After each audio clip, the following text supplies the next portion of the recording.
Hello, and welcome to the C-Suite Chronicles podcast. We're bringing you the top voices in tech leadership. Business insurance. It may not sound like the most exciting topic, but it's one worth paying attention to. You need to protect yourself and your business against risk and liability. If you're a business owner or leader, going without business insurance could end up costing you and potentially your business if something unforeseen happens. On this episode of the C-Suite Chronicles, we sat down with Thomas Price, Vice President of Property and Casualty Insurance for Portalis, which delivers workforce and business solutions for small and medium-sized businesses and aggregator partners. He's a technology and insurance industry veteran and a true expert when it comes to creating business insurance solutions for growing tech businesses. He's also passionate about delivering high-touch, personalized service and making sure business leaders have the coverage they need to succeed as their businesses grow and scale. I highly encourage you to listen to this important episode. Business insurance matters, whether you're planning to release a new product to your market, hire more employees, or bring more investors on board. All of these activities are signs of growth, but they can also expose you and your company to a broad array of risks and liabilities. And if you're not an insurance expert yourself, it can be beneficial to have an expert there to guide you, to make sure you have the coverage you need and that your business and future are protected. I'm Robin Kurdick, and this is the C-Suite Chronicles.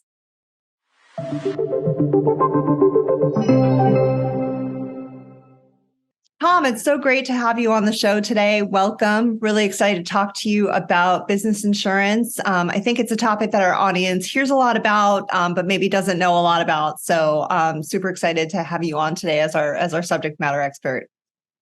Awesome. Thank you very much. I'm anxious to demystify this a bit for folks. Yeah, we'll definitely get to geek out a little bit. It'll be fun. So before we jump in, though, I was wondering if you could just take a couple of minutes and introduce yourself, let our audience know who you are, a little bit about your background and all that fun stuff. Absolutely. So I'm Thomas Price. I'm the Vice President of Property and Casualty for Portalis. And I run the retail side of all the business insurance and personal insurance products that we sell to organizations and individuals. I started roughly a decade ago. I came from the tech industry where I was in finance, predominantly at large tech companies. And I had this epiphany roughly a decade ago that I needed to do something different. So now I specialize in selling business insurance specifically to small and mid-sized tech companies. Awesome. Well, I know you're the go-to guy. Try to be. It's taken a while, and what's unique about us is Portalis and our retail P&C agency, we've built a portfolio of carriers, the product that we sell, and we're independent, so we have multiple carriers, but we've built it to specialize on tech. If a carrier doesn't have a specific technology program, we probably didn't sign on with them. So we're unique. You just don't find an agency our size with this level of expertise in a specific industry sector. That's so cool. And I think it's really important to have that focus, especially for our members and our audience. Well, we found it's just a super underserved market. Small to mid-sized tech doesn't generate enough premium for larger agencies to really pay attention. So that's where we've really jumped in and helped a lot of folks. Well, it's good. It's good that we have you. It's good the industry has you. I think so, yes. Well, on that note, how would you describe the importance of insurance for small to mid-sized business owners? Why is this so important for them to pay attention to, and why do they need it? Yeah, well, it's a super critical asset that they need to be considering for a number of reasons.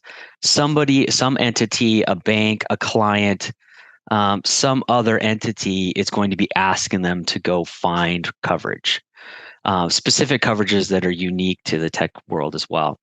And so it's a critical piece to have in place, not only to protect the assets of the business. We put health insurance in place to help protect those employees, right? Well, the other assets of the business are protected by business insurance. And there's two sides of that. There's the operational program about what the company does and maybe doesn't do for its clients, but also coverages for the managers, owners, directors of that company in the decision-making they do for the organization. So there's two pieces to it, that and those those requirements and what those programs should the policies that should be part of those programs for the operational and the management side, they change over time. So that's a real critical piece. It's certainly my perspective and my recommendation. You find an insurance professional that can guide you through those processes as you continue to move through your company's life cycle. That's great. And I think that probably escapes, if I had to guess, I would say that probably escapes a lot of business owners. I think they think maybe they get a policy and it just, stays with them throughout the whole life cycle of their business. And the idea that there's this evolution, I think is really important. So I'm glad you touched on that. Absolutely. In fact, one of the biggest things we do engaging with new customers is work them through, especially if they have no experience with business insurance, is we kind of start with that 101 level and we work them through what we call the roadmap, which I egregiously took from the tech world where I lived for many years, and sort of that product lifecycle idea. We show them a roadmap of kind of where you're going to start, the basic building blocks and policy structure, and then how it's going to change. And the reason we talk about those is we don't always know what they're doing, and they have to engage with us at the right time for us to go out and help guide them and make recommendations, consult about how it should change. Mm-hmm.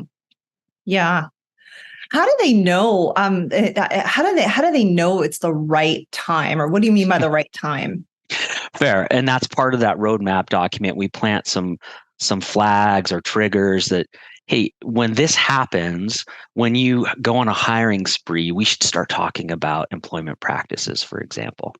So we try to plant those and give them sort of a learning or a teaching moment, I guess, on those scenarios. The other side of it is once you've signed on as a client, we do periodic check-ins and we ask some of those precision questions about what's going on. Are you offering a new product? Did you open a new location? And it seems relatively simple when you ask those questions, but in the heat of growing, or in the chaos of growing a business, those, the insurance piece can get overlooked oftentimes. Sure. Absolutely. So you mentioned Arizona emissions, you mentioned some operation stuff, some employment practice stuff. What types of insurance should business owners be thinking about, or I guess what types exist, and what are the different kinds? Well, the reality is it's almost endless of what exists. And that's part of our job as the licensed professional, is to really show them what's necessary. And usually the basic building blocks are a business owner policy, which is a bundling of a bunch of coverages, and it's designed for smaller organizations. And it has a whole bunch of coverage. The primary piece in there is general liability, and all the contracts that clients bring to us that they're going to sign with clients or vendors, and typically ask for that line of coverage first, general liability. And we can get super deep into what that is and what it isn't. But the reality is, it's the first thing you probably have to put in place. There's an umbrella oftentimes that layers above that extends the liability coverages from a business owner policy. And that's not always necessary, but we talk about it early because it oftentimes pops up in contracts. But then the big ticket item, early stage, for most early stage organizations, is their errors and omissions, which is synonymous with professional liability, and cyber liability. So those coverages, the errors and omissions and cyber, should be combined on a single form, and that's unique to the tech industry. But it's critical that they're put together, and that's where a bulk of the cost is initially for small tech companies or startups. But it's a critical piece to have in place, mainly because that's where the more catastrophic claims happen. And when you have that blended form of professional or errors and omissions with cyber, you have a much higher probability of the claim being covered. So those are the basic building blocks. Then it extends as you grow and you start to hire and bring on more individuals and or take on investors. Those oftentimes happen at the same time. That's where we start typically diving into the management liability coverages, those policies that are put in place to protect the decision makers and the decisions they make on behalf of the organization. And that includes directors and officers, employment practices, and fiduciary liability. Mm-hmm. So That is a very complex product, especially when you're growing very quickly and you're doing in different rounds, taking on investors in multiple rounds. For instance, with a VC, you do angel and you go to VC A, B, C, and so on and so forth. That becomes a really complicated product. So having a professional and an organization that has done it hundreds and hundreds, if not low thousands of times, to really guide you through that process, it's absolutely critical, because they're not all policies in that space are not equal. No, I bet not. I mean, it sounds like definitely not a DIY endeavor. and don't get me wrong, there's a lot of information out there, and you can go educate yourself. The reality is that most entrepreneurs and business owners, really dedicating the time to that means it's an opportunity cost. It means they're not doing something else. And usually means the business is suffering from it. Right. So. Yeah, I mean, they're only one person, or maybe there's a couple of people at the top, and they're already spread so thin, for sure. I mean, I know most entrepreneurs already burn the candle at both ends. I can't imagine, having to research insurance on top of it. So it's good to have, absolutely, have an expert in your corner, for sure. Absolutely. And just little things too, like training or consulting, coaching, I guess is the best term. Coaching a entrepreneur as they're talking to their first round of formal, institutional investment. You can delay buying that product, that directors and officers, the management liability. You can delay that for a little bit. And if you tell a venture capitalist that I'm engaged with a very experienced agent, I will have that coverage in place in 45 days. The upside of having those investment dollars on your balance sheet make you more attractive to the carriers offering that coverage. So that's simple coaching that you wouldn't get if you go and try and buy directors and officers online.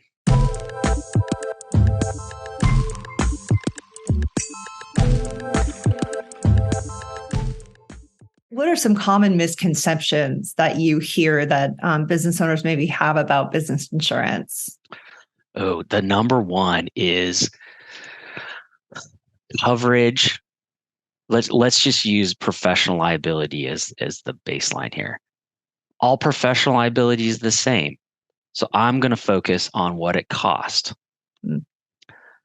That is so untrue. It's unbelievable.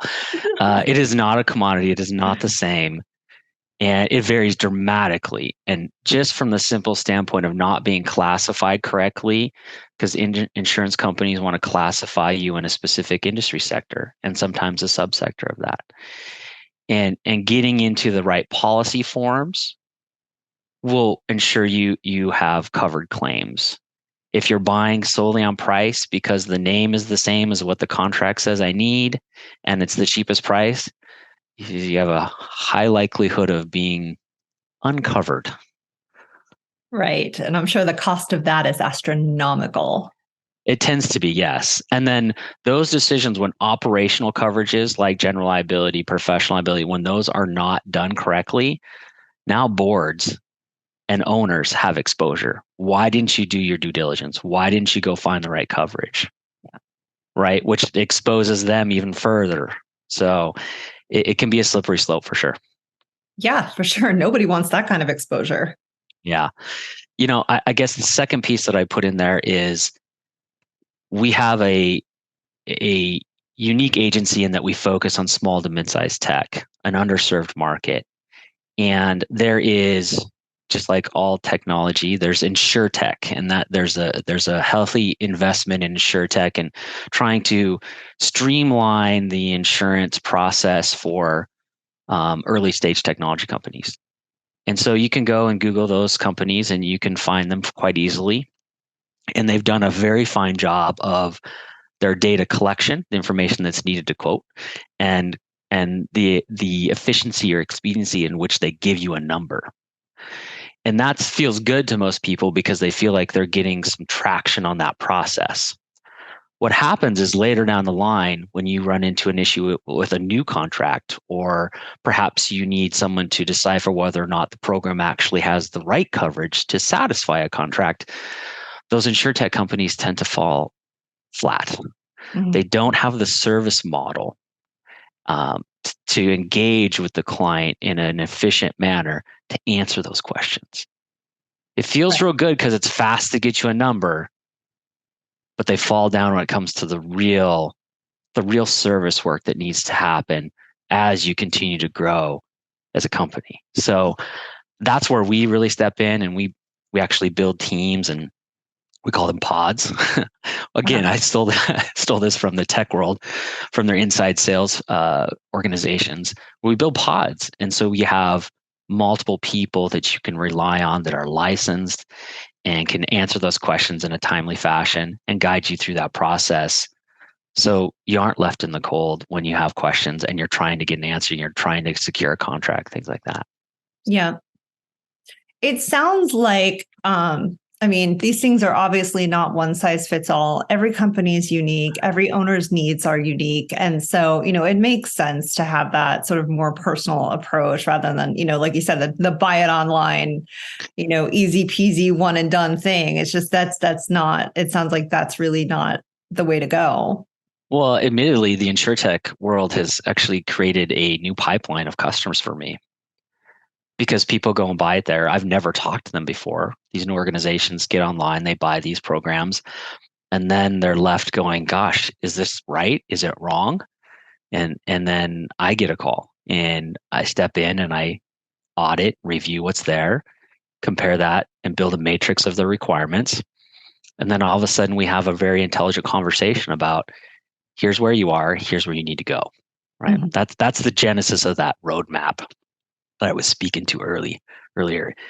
It really boils down the complexity of insurance policies that tend to be hundreds of pages long and confusing into a really consumable executive type document where business owners can really make quality decisions in a timely fashion. To a degree, they're outsourcing their risk management to us, but we are the professionals. We're licensed properly. We've done this hundreds and hundreds of times. So it tends to be a fantastic relationship over the long term. That's so great. You mentioned before that owners tend to be focused a little bit on cost. What is the difference in the cost of insurance for a small and mid-sized business versus a large corporation? Yeah, I mean, the first part of my answer there would be there's different quality of products, right? So you can start super low. And so a basic business owner policy, professional and cyber, with what I would consider a substandard, not because they're a bad company, but just because of the way the forms are designed. The professional specifically, a defined service form might be okay for a company if they're not going to pivot or make changes or make substantial alterations to their product or service. Those start off pretty cheap, and you can get into a program for probably around $1,500 a year, give or take. We prefer to focus on the professional and cyber. We like to write an enterprise-wide form. It's a much broader form. It gives you a higher probability of a claim being covered. And making sure that cyber liability is included in that policy form, that blended form, is really critical. And in that case, those early stage programs usually run about $2,500 a year or $2,500 a year. Most of them are admitted products, which means they have a kind of embedded financing, so payment plans. So it's pretty flexible. But even that roughly $1,000 difference between what I would consider a substandard to maybe upper end or enterprise-wide plan, it's interesting because sometimes $1,000 is a dramatic. It can create a problem for a client, right? A cash flow problem. Sure. And so we have to work through that, and we offer both, right? But the reality is you have to work individually with each client to figure out what's the best fit. That's the basics that usually will get you through the first couple years. It doesn't scale dramatically because most of these programs, even though the forms are not a commodity, the pricing tends to be that way. The insurance carriers don't dig that deep in order to do pricing differentiation at the smaller level. So until you reach $500,000 of gross revenue as a company, pricing is going to stay pretty flat. That's dependent, obviously, on whether or not there's claims activity. that changes pricing dramatically. But Sure. if there's no claims, it stays flat. And then as the company grows and the policy structure changes, you'll start to see, I would say, the cost increase is not linear. There's not a slope of one. It starts to flatten out, especially on the professional cyber. So as you hit $1 million of gross revenue, it flattens out. It starts to flatten a bit more, roughly 5 million, and then depending on the product, there's other rating variables, but you tend to see that kind of that same flattening out as they grow. Mhm. Again, the rate goes down, but the basis, the volume that you rate on, tends to actually go up. So you'll see these sort of slow rise, but it flattens out on a pricing curve. Okay. That's really interesting. You keep mentioning, I wanted to make a point of clarification. You keep mentioning the word form. Can you sort of explain what that is to our listeners who might not be familiar with that terminology? Yeah, absolutely. Sorry. We use it every day, and it's part of our vernacular that I guess we take for granted. But a policy form is the actual document, the policy document, the contract.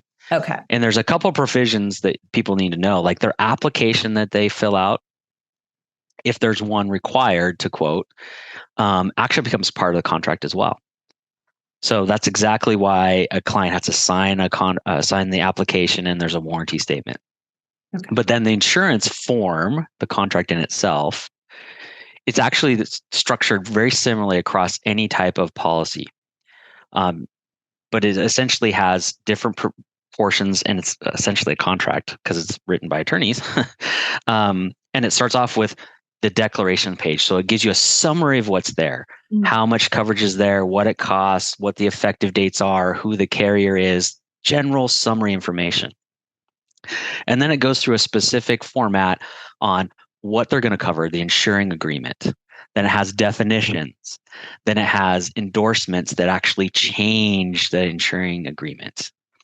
So that's what a policy form is. Okay. And our industry uses a standard format in most cases, and then each carrier adjusts that standard format with endorsements to that policy, that specific form. The standard forms we use are based on ISO, and that's just an industry standard. It's a nonprofit organization that helps try to create standardization across the industry. Okay, that's great. No, thank you for clarifying that. That helps a lot. Yeah, well, that's the snoozer part. Most people fall asleep during the ISO discussion, and so that's all right. Right. Well, let's talk about something a little bit more exciting. When business owners are considering buying business insurance, what are some of the risks that they should look out for or think about? Yeah, I mean, for me specifically, I'd want to focus this on, tech, small and mid-sized tech. I think the biggest oversight they have is they go for one, they shop predominantly on price. And that's one big pitfall. The second is the competitive bidding or quoting process in our industry is not very logical, and wasn't designed by me, unfortunately, because I change it. But clients have a tendency to try and throw out requests for proposal or quotes broadly to multiple agents, and that oftentimes creates a problem. Insurance companies, the carriers, will only issue one quote to the first complete submission that they receive, and they will not give out another one. The genesis behind that is they got caught underbidding themselves in the past, and they don't want to do that anymore. Right. But what happens is if you go out to any more than 3, let's say you go to 5 different agents to get quotes, we run into each other in the marketplace because we oftentimes have access to the same carriers. Okay. So number one, we're bumping heads, and our job is to represent the client. So we come back to the customer that's asking for insurance, and we start arguing over who gets what market. That doesn't look good for anyone. And it doesn't get the client an answer. But then the other part of that is if we all go out to the market, go to different carriers, and we bring back different answers, all of a sudden the customer who probably doesn't have a lot of experience with insurance is now trying to decipher and decode all these different quotes that we've given them. Mm-hmm. And oftentimes they are definitely not like for like comparisons. They're not apples to apples because we all take a slightly different story to the market. We all have different relationships with our underwriters. Mm-hmm. And so but once again, the client came to us to relieve themselves of this burden, and now it's fully on their plate. Mm. So that is the biggest pitfall I see, and it makes clients and potential customers very frustrated with our industry, rightfully so. But it also it actually slows down the process for them, and they get confused and frustrated, and oftentimes then they focus on the one thing that seems to be the connecting or the parallel between these quotes, which is what does it cost? Right. Right. And so at that point, I think they have a tendency to start making poor decisions because they're basing it on one variable that's really not the most important one. Right. That makes a lot of sense. I think we all tend to do that with insurance, right? Like I think about, this is probably a poor analogy, but shopping for car insurance is the same thing. It's like, oh, what's the cheapest coverage I can get? And that's great until you have a big old accident and you're on the hook for all this money. It's like, oh, okay, that was not a good idea. Exactly. You see it all the time in the commercials, like, well, pay only for what you need. Well, most people have no idea what they need. They're like, well, I like that number, not that number. Mm-hmm. So I'll pay $100, not $200. And for a lot of people, that's fine.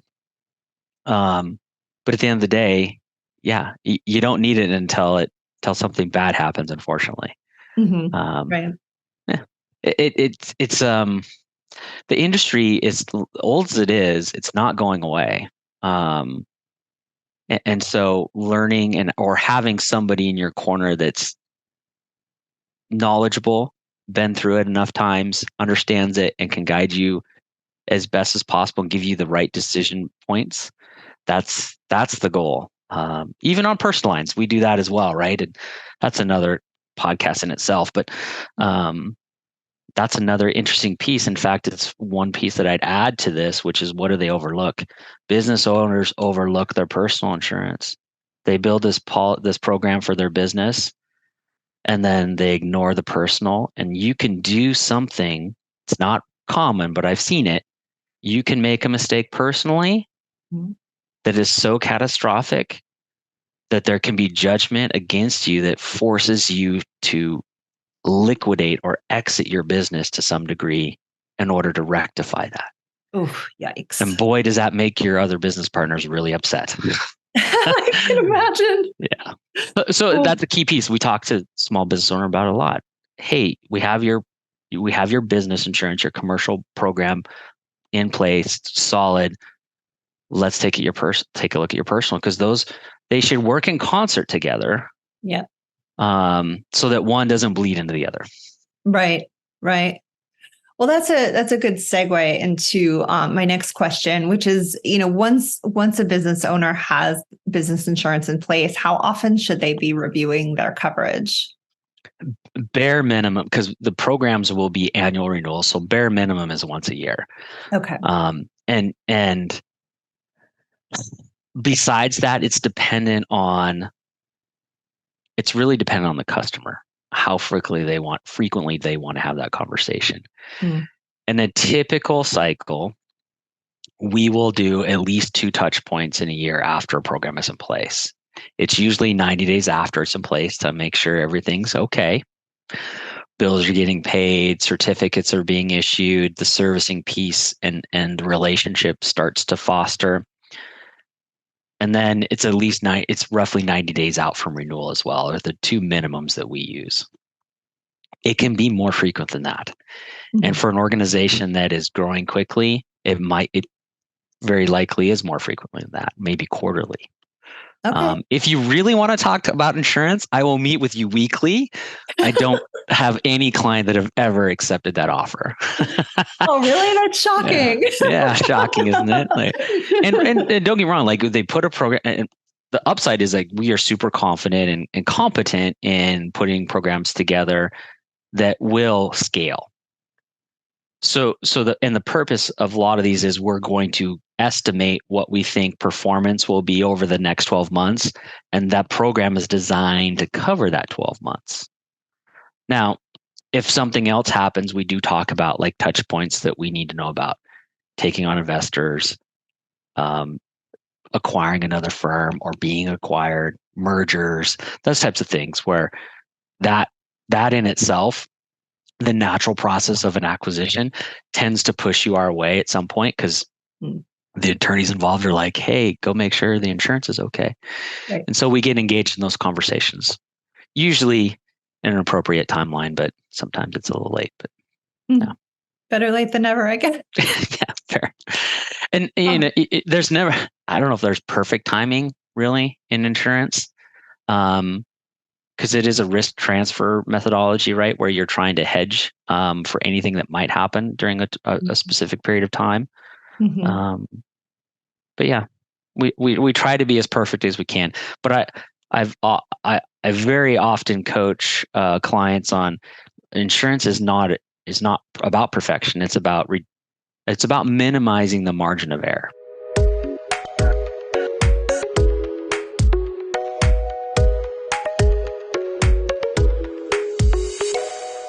So, do you have an example or kind of a case study you can share with our listeners of an organization maybe that you worked with in the past that had business insurance in place at the time when they needed it and it worked out for them? Yeah, the most clear one, and I think the most detailed case study we have written up, is one for a company called Fexi Media, and they were a conglomerate that had all these different brands that they had acquired over time, and they started to divest some of them. And their management liability, the directors and officers employment practice, that coverage, the carrier non-renewed them, said, well, this is too complex. Things are moving in and out. We don't want to be part of this. So it wasn't our client at the time, but they came to us and said, hey, we have this issue, and the carrier that we were with doesn't like our financials and doesn't understand the accounting treatment that's specific to all these different acquisitions and divestitures. So we dug in, had some really deep conversations with the client, tried to understand what was going on so we could build the right story. And then we went to market and found them coverage. The upside was it was actually cheaper than what they were paying. That doesn't always happen. In this case, it did. But the key point of that was digging into the financials, understanding the balance sheet and profit and loss, and why things were being categorized, for lack of a better term, as they were, but then giving them a bit of a look into the future on what their plans were for buying and selling different entities, different assets. And that was what really gave the underwriter the comfort, I guess, or the confidence to move forward with us and provide us terms. They're still a client today. They are a much different entity than they were when they came on board a few years ago. But that's just one example where the agent they were working with was a much larger agency, a very sophisticated one and a good one. I would recommend certain clients go there. It's depending on the scenario, potentially. But they recommended us. And it was because we could spend that little extra time on a quote unquote smaller account to really get them the solution they needed. That's great. And just wanted to mention that to our listeners, if you want to read more about that particular case study, you can find it on our website, which is washingtontechnology.org. So beyond that, where else can listeners go to learn more about business insurance, to learn more about how Portalis can help them, to get in touch with you? Yeah, the easiest is the getportalis.com website. That'd be the easiest. And that there's direct links in there to contact myself, my team. Okay. And so you can get in touch with it that way, get a quote function there, things like that. There is a little bit of detail there on coverages. I find that, believe it or not, my competitors actually in the insurtech space, and that's where I think I would say my most fierce competitors are when it comes to the technology industry. Mm-hmm. Large agencies tend to not focus in this space because they're structured differently, and so they're looking to write larger accounts. Right. And so insurtech is on the opposite side of this, where they've really spent a lot of money, as I mentioned earlier, about building the right tools to collect the right data and quote very quickly, which looks great, right? But at the end of it, there kind of falls down on the servicing side. But their sites, they actually do a fine job at describing things, explaining what coverages are. Do you need this? Do you need that? Now, they are selling insurance, so I've not read one yet that says, no, you don't need this coverage. It's usually, yes, you do need it. Of course you need it. So you have to take that with a grain of salt. But they do a fine job of explaining, the coverages. The only challenge I would say there is